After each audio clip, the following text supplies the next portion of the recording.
guys hear about the new Superman? No. Tell us about it. What are you talking Because about? I don't know what you're talking about. The movie? He's actually Clark Kent. Oh, man. Are you kidding me right now? Spoiler Spoiler alert. Sorry. What's wrong with you, man? No, From 1923. Superman, as super as he is, Superman. In the last issue of the New 52, got a new superpower. And if you think he's already super, then this superpower actually makes him a little bit more human. Yeah, yeah. So actually, what happened in the New 52 is he was fighting this dude named Ulysses, and he Grant. He shot. Yeah, it's a weird mashup. He went back in time. They've run out of ideas. Superman saved he fought in the Civil War. Like Wolverine, that'd be awesome. Yeah, that would be my pretty cool, god. actually. Make it happen, DC. No, long story short, foiled a plan. Tried to kill a guy with his eye beams. Guy reflected his eye beams back at Superman. Uh-oh. Caused Superman to explode. What? Yeah. Okay. So Why? No one else explodes. Ulysses like, oh shit! I fucking blew him up. let me get there. Let me get there. Okay. So caused him to explode. He doesn't blow up like into pieces. He just Okay. causes an explosion. Bruce Wayne, who is Batman. Come on, spoilers, man. Sorry.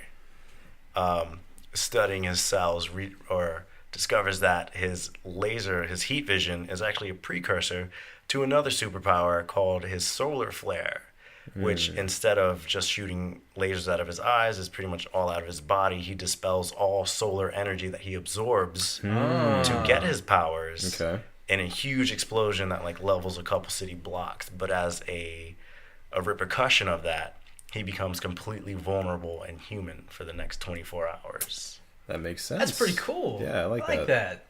That's I awesome. mean, I don't know when he'd be able to use that on Earth, though. Because he, if he just has the power to blow up an entire See, city that's block. the thing. Someone forced him to blow up. He didn't have the choice to blow up. Right. But now he does. But now he does. He knows Right. he has that power. So someone could use that against him. So what and- does he like? Does he like put a mirror up and like shoot himself again? I don't know. I think he's just unlocked it now. Right. He's No, leveled up. that's- Superman's leveled up. That's pretty cool. It is cool, but in the same sense, it worries me that, any other writer could just be like, well, Batman can fly now.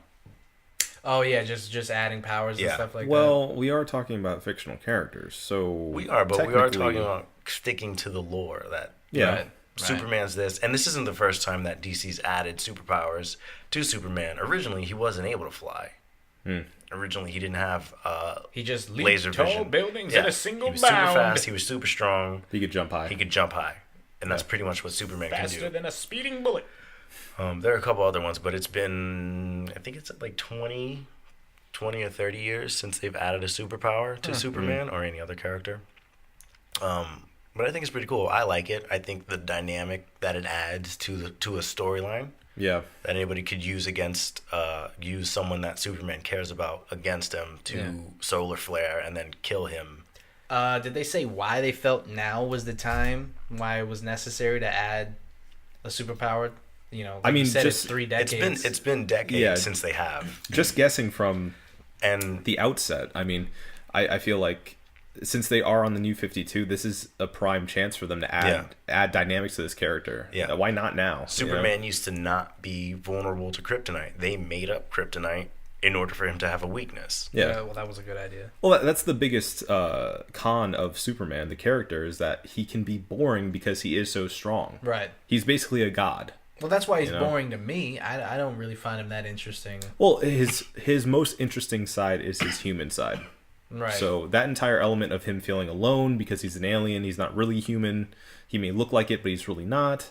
Yeah. And him just trying to like have a normal human relationship with Lois and everything else that goes along with that, Yeah. I think is the most interesting aspect to the Superman character. Not his powers, not how strong he is. I mean, even a lot of his arch nemeses is the right word, are very interesting. because he can beat pretty much literally everybody. Right, so they have to make them interesting to even have a comic, basically. Right. I don't know. I never watched Smallville, but I imagine that they explored that isolation feeling. Can he beat Anderson Silva?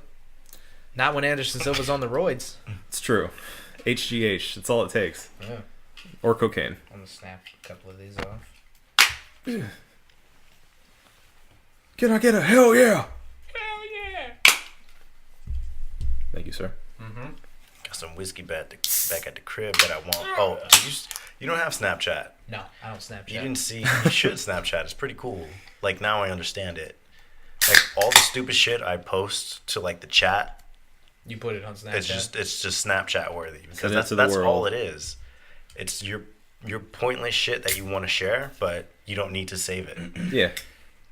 You can put it in your story and shit. But I just wouldn't Snapchat with anybody, except for you guys. No, it doesn't. No, you Snapchat with a bunch of people. You Do don't it, know how many ladies.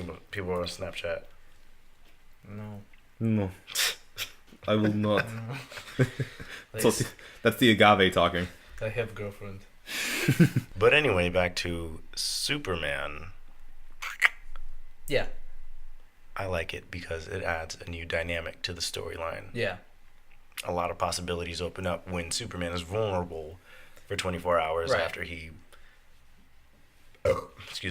does what may be his most powerful move. See, my only problem with a character like Superman, for instance, is, I don't know how many times I've read that he has died and come back. So, like, they can add as many weaknesses as they want, but in the end, there's no totality of it. I'm pretty sure that's a word. Totality. Totality. There's no end. There's no finish. You know what I'm saying? Like, he dies and he comes back in a couple of issues. Really with any comic story, Even if he did die and come back, probably another Superman from another universe would help out. Well, I mean, I'd rather that than to bring back Superman over and over again. I would rather there be some kind of end game to any character. Mm-hmm. And you're right, that is the basis of comic books. Right. Which is one of the reasons why, like, I like comic books, but I can never get fully invested. But, I mean, what do you do after that? Like, what if, like you said, let's say they killed Superman off in the 70s. Then that's it. Fucking kill him off. It's done. Then that's it. Every other Superman has to be a reboot with a different timeline. What I'm saying is you don't kill him off. That's what I'm saying. Don't kill him off and then bring him back, because now you have removed the opportunity, you've removed the feeling, you removed consequences, because you know that there's an option for him to come back. And what you do is you keep him alive and you do things that put him, at the brink of death and bring him back, but you don't kill him and then bring him back from the dead. This is an episode of Dragon Ball Z, Marco. Well, basically, that's what fucking comics are. We've actually talked about this before, about comic books and, the fact that you can bring back any character, you can do whatever you want with the storylines. Right. But the thing is, if you have a character that goes, let's say they never killed off Superman, back from, the 20s? Since he first started, they've had a continuity of that character. It would never work. The legacy of that character is way too big for them to keep that continuity. I mean, he'd be 80-something years old right now. But what does killing him do? Well, killing him, because of that, if they are able to kill off this character that you've become accustomed to in particular, because, I mean, let's face it, Superman and Batman, depending on what sort of storyline series you're reading, can be basically different characters wrapped around the same